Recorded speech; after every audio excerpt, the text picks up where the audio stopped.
Hello and welcome back. So this is the first in the new series of Academia Talks, where I'll be talking to our international friends about careers.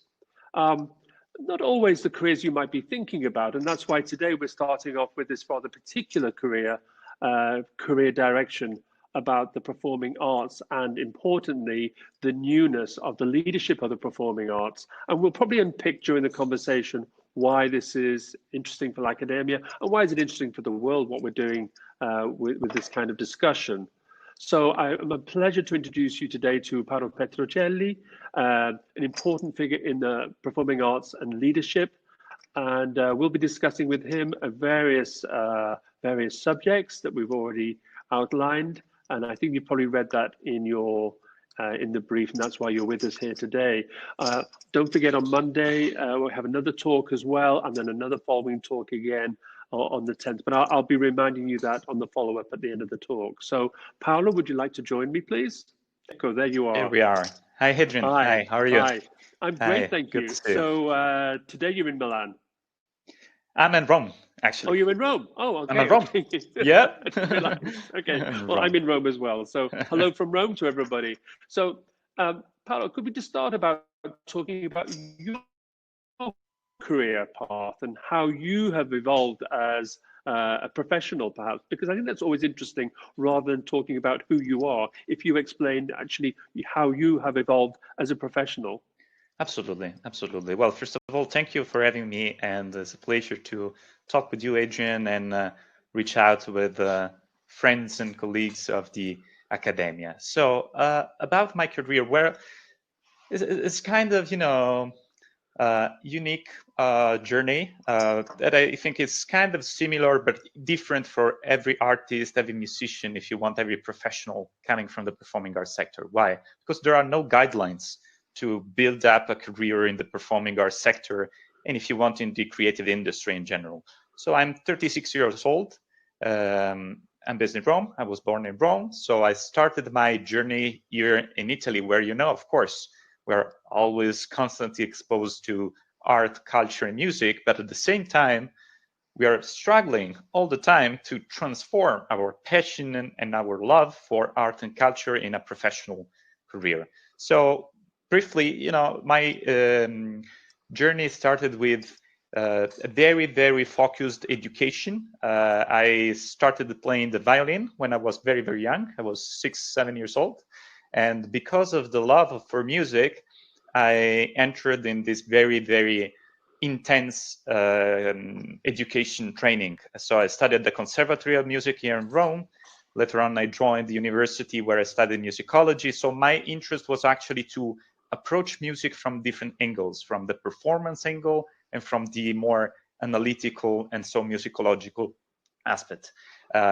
So it all started playing violin, studied music, and get really into this. When I was then 23, 24 years old, and I ended my studies, I realized that I actually wanted to challenge myself in another way. So not just as a musician, as a performer, but as a manager. And it was very, very interesting at that time. So we are talking around 10 years ago, that yes, there were at that time some masters, some courses dedicated to music management, music business, but everything was actually very, very early stage at that time in universities, at least in Italy. While we know today we have so many different masters in Italy and Europe, all around the place, for performing arts management, music business, etc., etc. I actually decided to not go into one of these masters at that time, but go straight, let's say, on the field and find my way in the business. So, I had the chance to start working from here in Rome in a very prestigious and well-known music institution, which is Accademia di Santa Cecilia. And since then, my career started. So I will give you a little bit more of inputs about my career, but let me tell you now what I'm doing. So after 10, 12 years of intense experience, professional experience in Italy, Europe, and abroad, I find myself to be what we can define a cultural manager. What is cultural manager? So is a professional who's dealing with different aspects of the business, of the administration, of the project managing in the cultural sector. So we know the cultural sector is so wide. When we say cultural sector, is many things. Is theater, is music, is performing arts, is drama, is wherever, no? Cinema, of course. If you want, it's also fashion.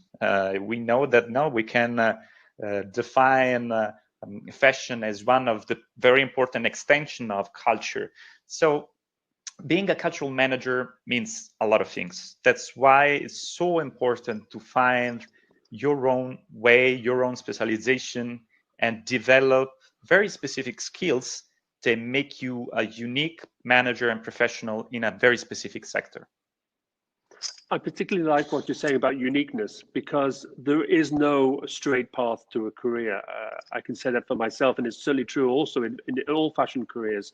And I think that's why we're doing these talks, because I think today young people get very blinded almost by the idea of where should we go with our career, and if it does kind of sometimes box you in, and rather the idea of doing a master's should actually open you up to having a variety of career opportunities. So that career uniqueness is so important.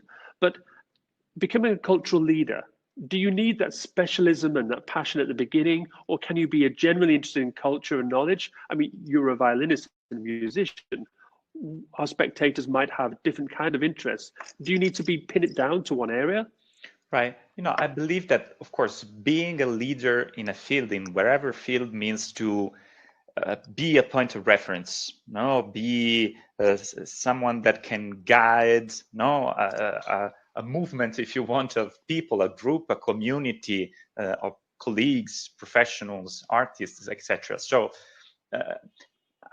I can't say that I'm a leader. What I can say is that definitely I've been, worked a lot, so hard, not just for me, not just for myself, but for the project that I was involved in, for the organization, institution I was working with.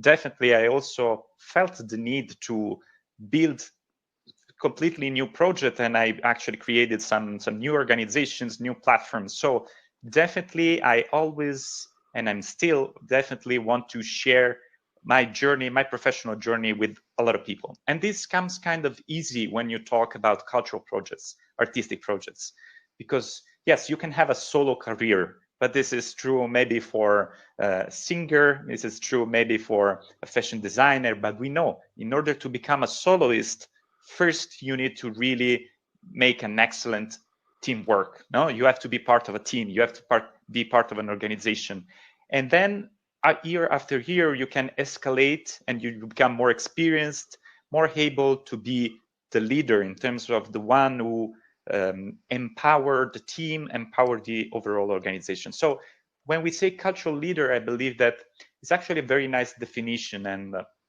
and to associate the word culture to leadership is actually, I think, very, very interesting, especially during these very difficult days and times where you need sense of leadership also in the creative industry. This is so important. The power of creativity is just, incredible. We know from the fashion world, from music, we know that the stylists, musicians are so powerful in terms of making an impact on people. If we control this power of creativity with a sense of leadership, I believe that we can become even more effective in the work that we do. That's why we talk about cultural leaders. So I'm thinking to a cultural leader as a very creative person who is able to, expand his creativity with some managerial skills and knowledge. And the combination of both create cultural leadership. So the combination of creativity and management knowledge. That's really interesting. I love the talk about creativity. So how does innovation and technology work with the management and promotion of performing arts? How inventive and how creative can you be with that? Right. Well, we know, technology is so connected to creativity in every industry, especially when we talk, of course, about music, theater, performing arts in general. No? So let's think just to live streaming. No? So the possibility to bring technology to give new opportunities to our projects and initiatives to reach out people, live streaming concerts, live streaming performances, etc., etc. So this is actually opening a lot of opportunities in our field, especially to bringing in the industry new expertise, new professional figures that maybe are coming from other sectors, for instance, technological, IT sectors, that can actually implement their knowledge, their skills in the cultural industry, in the performing arts sector. And this is something that, we will need to explore and expand so much over the next years. And that's why I find very, very interesting some of the very latest, programs and masters that have been designed. And, let me refer also to the master that we are now launching also in academia, that is taking into consideration also exactly this point, how much innovation and technology are meaningful, essential to the development of performing arts. Wonderful. And also, when I was researching about your past and what you're doing now, there is the element of performing arts for social change.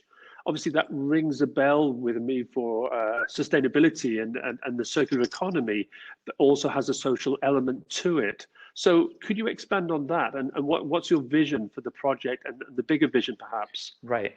I believe that especially with this terrible pandemic and crisis, we are more clear about certain fundamental, topics, like, as we said, the importance of technology and the application of technology to arts and performing arts. But also, I think it's even more clear to everybody around the world the importance of culture, of the arts, in making a positive impact on our communities and our society.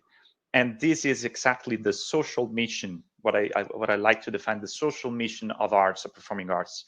So if we use part of the power of art, music, creativity in general to make such kind of positive impact on people, on communities, on empower our local communities, our citizens, I think that we are going to elevate, let's say, our souls and our minds in a very special way. Because we know, let me make a very simple example.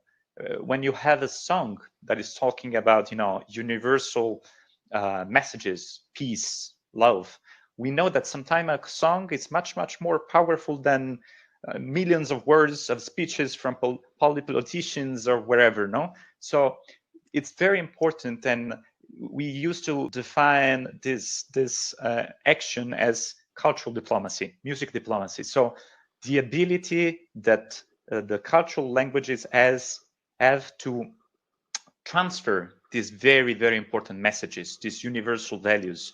And it's interesting also from a management point of view.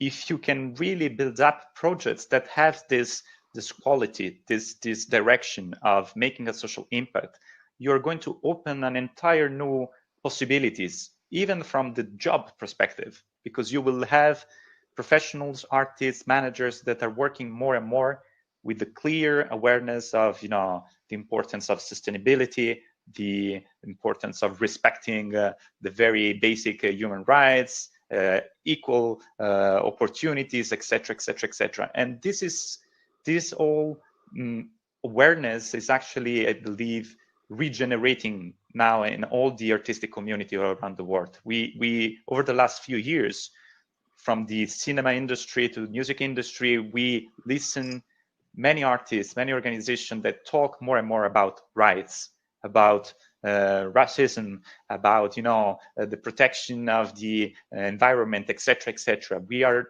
finally, let me say, going back to something that happened in the 60s, in the 70s, where the artistic community was actually having a voice, a strong voice in the public opinion.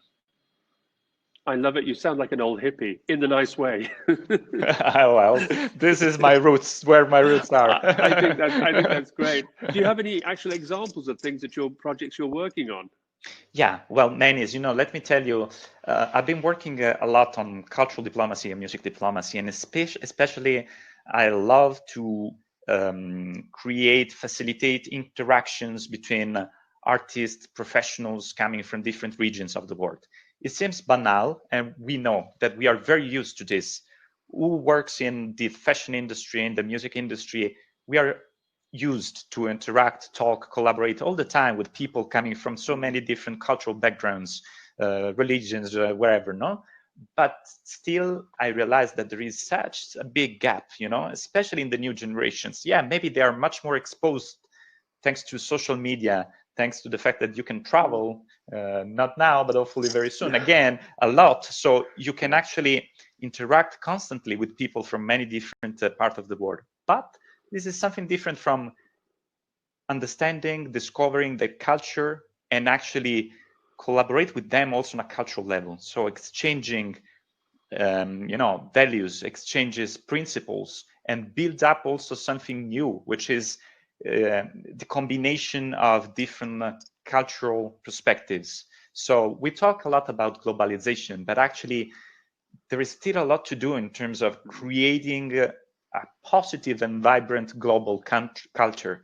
If you think to Asia, Middle East, Europe, and US, we still have a lot of divisions. We still have a lot of differences. And we know, in the end of the day, very little about each other. Maybe we know some of the very obvious things, but how much we can say that we know in Europe the Chinese music, for instance, or the Chinese contemporary art, or Chinese movie? Very, very little, because it's not true that there are so many opportunities of interaction on a cultural level. There are not so many, and I like to see this as in a positive way. There is still a lot of space for creating joint projects, joint initiatives to reduce boundaries and to get together. And for sure, the academic environment is giving a lot of opportunities for this kind of interactions. And again, let me refer to our master just for a second. Again, we are trying also to develop a kind of very global program. It will be based in Milan, in the new campus of Academia. We are all looking forward to leave the new campus. And we want to create from Italy a very, very global international perspective that, Academia already has it in its DNA. But definitely with this new master, we want to open new perspectives of dialogue and interaction internationally. I think it's great the way you contextualize that. If we think about Sir David Attenborough, he talks about biodiversity will save the planet. Maybe for humankind, it's cultural diversity that will save our humanity, because with that, we can break down all those barriers that people are trying to put up. And through cultural activities together, that is a biodiversity of itself. Absolutely right. Often we think about the people's other nationalities, culture, probably on a very surface level without really going in depth. And I think projects like yours can help for us to go more in depth into those areas and understand people's real roots and create great diversity. Obviously, we're here to talk about careers and in particular new professions and the future scenario. Obviously, we're always talking about future scenarios right now because of the situation we're in. At this particular time, what is the area? What's the area we should be looking at as we have to be more and more flexible and constantly learning to cope? How can we do that? What's the area of professions we should be looking at? Right. In your opinion? Very challenging time, of course, Adrian, but I believe that there are a lot of opportunities, especially for the new generations. The actual cultural sector is changing so much dramatically because of technology, because of, let's say, evolution, but also definitely because of this impact of this COVID is going to change dramatically the future scenarios in the creative and cultural industry. Again, I would like to see at the opportunities and the positive aspects of these changes. And definitely there is a major impact on the way we approach to cultural management, music management, performing arts management, because we need to take everything into consideration, the impact of technology. Definitely how COVID is going to change, already changed many things. This means that there will be other new opportunities that we were not expecting. So like working on a different level, on a different way on some projects, some initiatives, how we are going to develop the future of our theaters, our museums, our concert halls, etc., etc. So very exciting, because there are no, let's say, pre-established solutions here. Is actually this COVID also created such a chaos and destroyed many structure, and theories and models that we were working on. This could also generate a sense of fear, of uncertainty, especially in the new generations. If we think, that how I can become a professional in the music sector, what can I do, to become a professional in a theater or in concert hall in an agency. It's all about, let me say, creativity, passion, and determination, and get access to the proper educational training.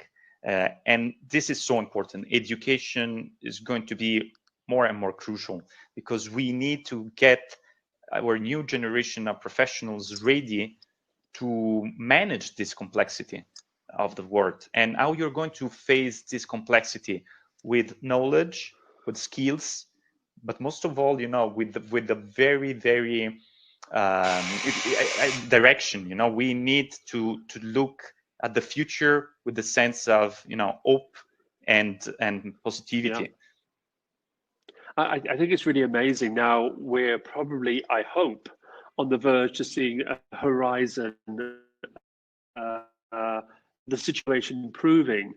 And I think the closer we get to that, we're starting to understand that actually we've lived through a very fortunate time, that it's a good time to rethink what we've been doing right or wrong in the past and reinvent ourselves. And that's constantly what we need to be doing, but reinvent systems and the way we've been working. As you say, concert halls, well, they've been eliminated from our lives at the moment. And how will we want to go back, and what will it feel like and be like in the future? So I think I love the way you're very positive and turning it around so we can look at something very positive about what's just happened, so we can free ourselves up mentally. I kind of think we've been talking now for almost half an hour, so perhaps we could see if there are any questions coming in. I think Denise, as usual, Denise is filtering through questions to see if the listeners are coming up with any ideas. I don't know, Denise, do you have any questions so far?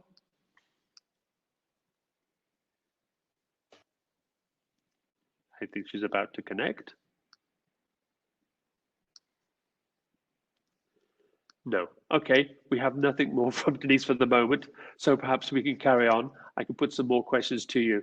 So why would we study such a subject perhaps in Italy? Obviously, we see Italy as being the foundation for a lot of classic cultural references. Could you say that also it has cultural references a bit broader? Right. Well, I believe... There I am. Okay. Okay, one moment. I've just thrown in another question, Denise, so just one moment. Okay, yeah. Okay. Oh, Paolo's gone. Paolo, can you come back? There we are. Do you just want to answer that one about Italy and historical cultural traditions and how Italy could still be a good place, perhaps? Absolutely. So definitely, we constantly leave this tension in Italy about how we are going to preserve, safeguard our cultural heritage, our tradition, and project it into the future, right? So we all know that living in Rome, Naples, Milan, Turin is just amazing. It's just unique, right? Yeah. But we are all, especially, of course, again, new generations looking for innovation, looking for a sense of future, looking for a projection to the future. And we know sometimes it's not so easy to find answers here in Italy.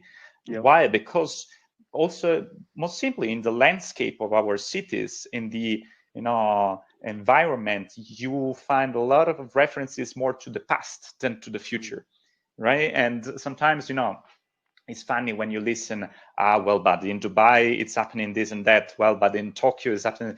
Well, they are completely different now, geopolitical landscapes. So it's good to take inspiration from abroad, but I think that we really need to think how we can create future here in Italy. And I think that actually good news is that we are building, I think, a very interesting and vibrant future, also thanks to the contribution of young people. the way they are actually helping, let's say, the senior generations to reshape, rethink the identity, the cultural identity of the country. Of course, it's going to take time. Of course, is that fashion has on a city like Milan. So again, it's about how you use creativity in a more structured way, in a more, organized way. So what is also important is to let the new generation of artists understand that it's very important to be aware, to be organized, to be structured. Otherwise, you're going to waste your creativity, your energy, and you're not going to make an impact, and you're not going to contribute as a protagonist of the change at every level. Absolutely. I love the fact that we always say here at Academia as well, if we're secure about our historical roots and our heritage, therefore we can project the future. I think if you don't have that security, it's very hard to see what's coming tomorrow, what can happen tomorrow, because we don't have any reference points. Exactly. So what better place perhaps? And Milan, I must say, I lived in Milan just over 6 years ago before I arrived here in Rome, and the change now in Milan is phenomenal. I kind of miss it because now it's become a real international hub. Yeah, I suppose I miss Milan, but now I have the opportunity with the new campus, and I'll be teaching on some of the courses. Actually, I'm teaching on this course, so so I'll have more opportunity to be in Milan. So Denise is still with us. Denise, do we have some questions? Yes, I'm here. Okay. Okay. Okay. So first question. Okay, we have a long question from Mario Celentano, who is a student, a former student of Academia. So I try to synthesize it the best I can. However, he says a question he has for Paolo. Okay, he's writing it in English. Thank you so much, Mario. Okay, so he says, do you think that today the theater in Italy, given the conditions in which it has been reduced by the current pandemic, must find new ways of evolution and development in this way? It can continue to exist, no longer as a decorative outline, but as an experience of daily life? I ask you this question because I believe in the theater, and today, like never before, as one of the very few life anchors of human emotion, the world, the society has forgotten in this year the perception that you have in getting excited, and the theater has always had the mission, according to my very modest opinion, to find the right mechanism to get to the soul of its spectators. And I'm very interested to know what you think about it. Well, this is a very, very good question. Very long. It's no very surprise complex coming from topic. Mario. This is a very Mario question. I will try to answer briefly. Guys, COVID is going to end sooner or later. And it depends from all of us what is going to be next. Okay, so also how the cultural sector will reborn, that's for sure is going to booming. That's for sure, because all of us, we can't wait to go to a concert. We can't wait to go to theater. We can go to just enjoy art, performing arts, music, wherever, in so many different ways. So I'm so confident that actually in the next, starting from the late, hopefully 2021, there will be just a boom in the cultural industry. But it's not just what we need to look for. It's not just about the ticket selling. Definitely many tickets will be sold, right? Because of course people will enjoy going back to theaters and concert halls, and of course, like it is for restaurants, like it is for clubs, wherever. No, we want social life back again. But the question from Mario was more specific. So I'm very confident and that the sector will just react promptly as soon as it will be possible. But something changed, very, very, radically changed in the mentality of the organizations, of the cultural organizations. They immediately realized, oh, wow, maybe we missed something. We didn't do our homeworks over the last years. Like we didn't work on implement a digital infrastructure in the cultural, venues, in the theaters, especially in Italy. We have to be honest with that, because we were so proud of our heritage. We were so proud of our history that we were just not thinking about the future. which is, I mean, so surprising for a country like Italy, which is full of creativity, full of genius, if you want. But we were sitting back on our history. Well, it's time to react. And COVID is giving us this opportunity to say, okay, guys, yes, you have a lot of history, you have a lot of cultural heritage, but we are in 2020, and now we are in 2021 almost. So it's time to innovate. It's time to bring new energy in our sector. So also in the actual venues. It's going to be complicated, definitely, because something is to build a new theater from scratch and to follow the needs of today, of tomorrow, use a very futuristic design, etc., etc. Something is to innovate historical buildings of 300 years old, 400 years old. Guys, we have, opera houses in Italy that are 300 years old. How you're going to innovate this? Well, we need you guys also. We need new professionals, new ideas, new solutions. And this has to come also from the new generations. We can't expect that, the actual senior managers, leaders have all the answers, have all the solutions. This is something that we need to work on all together. So that's why I'm always saying, when we say, yes, for sure, the youngsters are the future of our society. The youngsters are the present. We need to involve them in the processes of development, of evolution of our cultural organizations. So to conclude, there is a lot to do, guys, but it's exciting. Again, let's see the opportunity. It's very challenging, but can you imagine how it's going to be Italy in the next 40, 50 years? Well, it depends also from the little work of everybody here. And we have the chance to also be a point of reference for one time. We always say, look at UK, look at US, look at this, look at that. Definitely, we want to get inspired by other countries, but let's find again a sense also of confidence and saying, you know what, maybe you can learn from us, or maybe you can get inspiration again also from Italy, and not look at Italy just as a country of the past where everyone goes to vacation and then go away, but maybe it's the country where you can actually develop new ideas, develop new projects, develop new ventures. That's a great question from Mario. And now, Mario, you have the challenge. So it's up to you to improve things, because you're the present. You've got to help us to find the future. Thanks, Mario. Denise, do we have any more questions? I'm sure we do. We have another question from Matilda Patricia. She says, again to Paolo, as a cultural advisor of Coldplay, okay, so she knows your curriculum, what is the main job you are doing? Okay, well, specifically, I was very, very lucky to have the opportunity to collaborate with what is considered to be one of the greatest music band of the recent years.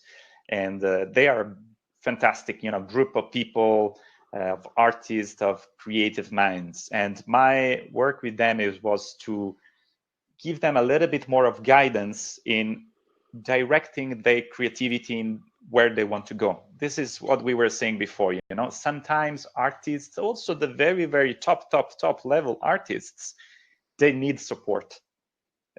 For doing what? For being more effective, for being more precise in what they want to realize.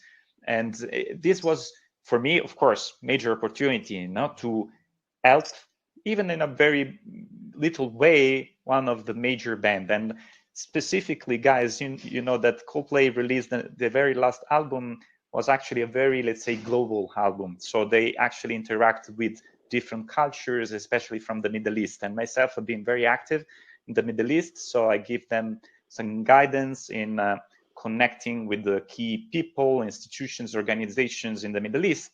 And lately, as you may know, they did this very, very moving and emotional live performance in Jordan, which was, something special and unique for them. They're, as you know, used to give huge concerts in big arenas and stadium, etc., etc. On the contrary, they just decided to play on a very, very old, ancient site in Jordan and perform for the local people in a very, simple and direct way, let's say. And this was also a small example of how, you know, music and art can make an impact and can, what we were saying before, reduce the distances between people and countries. And yes, it's true. It's very important to innovate, to do always something new. But sometimes the biggest innovation is to go back to, you know, the most simple and authentic way of, you know, making music, for instance, of making art. So also, this is a message that I would like to share with my fellows and colleagues and the people that is watching us. Don't always look too much for complexity, for something new, something original, because this is also the tendency of social media, right? We always have to surprise, to make something extreme that can capture attention. But guys, don't forget to be authentic. Don't forget to look for the real meaning in what you do, because followers, viewers come and go. And there will be always someone that is more crazy than you, who's going to make something more extreme, right? This is something, of course, challenging, and especially when you are young, it's funny to work to play this game. But again, remind that the very, very most profound essence of fashion, art, music, wherever, is actually to express very, very honest and authentic feelings. And yes, sometimes you need to be extreme to achieve your scope, but most of the time you just have to be yourself, and you have to be very well prepared in express what you want to say. So you need, again, skills, you need education, you need knowledge. And then once you have the control of these tools, you can be even more creative, you can be even more crazy wherever, but you need this solid ground. Otherwise, it's just, you know, trying to do something, imitating someone else, or trying to emulate, but it's not about you, guys. So don't look for, you know, simple ways of achieving success, achieving visibility. Well, first of all, it's super difficult because there is a lot of competition now also for this. There are a lot of young people everywhere in the world trying to, you know, find the shortcut, no, and just become super famous with one song, super famous with one fashion project, super famous with one movie. But this is not what we would like to let's say, generate, especially from the platform of academia. We are looking to something real, something important, something lasting. And I believe that if you look at the alumni of academia, you can realize what kind of talents have, you know, studied there and have actually be prepared for the real world, for the you know, business, and for the different kind of organizations that are in the market. So this is what we want to see in our students, what we would like to see in the future professionals of the future generations. Excellent, thank you. Really, really long, complex answer. So I'm sure they've got a lot out of that. That's amazing. Denise, do we have any more? Well, Adria said, yes, that's so true. Shared humanity is present in the works we are impacted with the most. So, yes, she agrees with your vision. Okay, and then we have a question from Neil Lobo, who says, what links are there between this subject and fashion, and why does academia promote this career direction? Okay. That's a good question. I think maybe I should answer that. We've already sort of kind of deconstructed it perhaps in a way, but if we look at what academia has been doing over the years, when we actually are fashion and costume design as well, and part of the new Milan programs is also fashion communication and art direction. So what would be the alternative for costume perhaps? So it's creative direction for the performing arts is the balance, because we are costume and fashion, and costume means everything to us. It's not just the clothes, it's the theatre, and it's the way we perform. So it's kind of in our DNA to discuss the performing arts, and a master's in creative direction for the performing arts is a natural, we see it as a natural progression to balance out what we say in fashion and what we say in costume. And as we've already discovered that fashion is also our cultural heritage, it's also part of culture. So we think those boundaries aren't there anymore. I think when we say culture, sometimes we think it's only tradition, which has the word culture attached, but culture could be everything. And we looked on the video, and that also felt quite contemporary. It's not just about classical music or traditional art respect. So I hope that answered your question, Neil. Thank you. Okay, another question is from Albert from China. And he says, okay, what would be the entry requirements for such a master and where is it based? Okay, so if you want, I can answer, Adrian. I think that's good for you. That's your business. Okay, it's my stuff. Okay, okay. Well, people can come from the perfect students can come from conservatories, from faculties of performing arts, from communication, from also costume. Those who study costume. And obviously we will do a sort of procedure of admission, obviously, because our main aim is to understand if the course is right for you, if you are right for the course also. So if your vision is our vision, if your goals, the goals you want to achieve are the same that we are expecting to convey to you. So basically, we normally, me and Adrian, do the admission process and see many students and talk with the students. And obviously, Paolo will also see the works you will be sending. And obviously, we require a curriculum to see your study experiences and every kind of professional experiences you have and you want to share with us, so that we have a complete profile of yourself, and then a motivational letter just to see why you want to attend this type of course. And if you have a sort of portfolio or a written text, an essay you want to share with us about your vision of this sector, or any project you did during your course, during your career that you want to share with us, so that the most we know about you, the best it is. And obviously we can have a chat with you, just to know you better and talk about any question you might have. So yes. That's so true, Denise, because what a lot of viewers don't know is that Denise and I we don't just do interviews. We have career talks one-to-one, because I have a really nice job. I get to talk to people all the time, all over the world. And with Denise, we talk about careers, where they should be directing themselves, to get them to open up. So we don't actually really just do interviews. We often do 3, 4 or more conversations to talk about careers. And then we can also pull the professionals in, like Paolo, to give some more advice. So if you want to talk about careers, we're really happy to do that on a one-to-one basis, as always. Okay, I don't know if Paolo, you wanted to say anything there?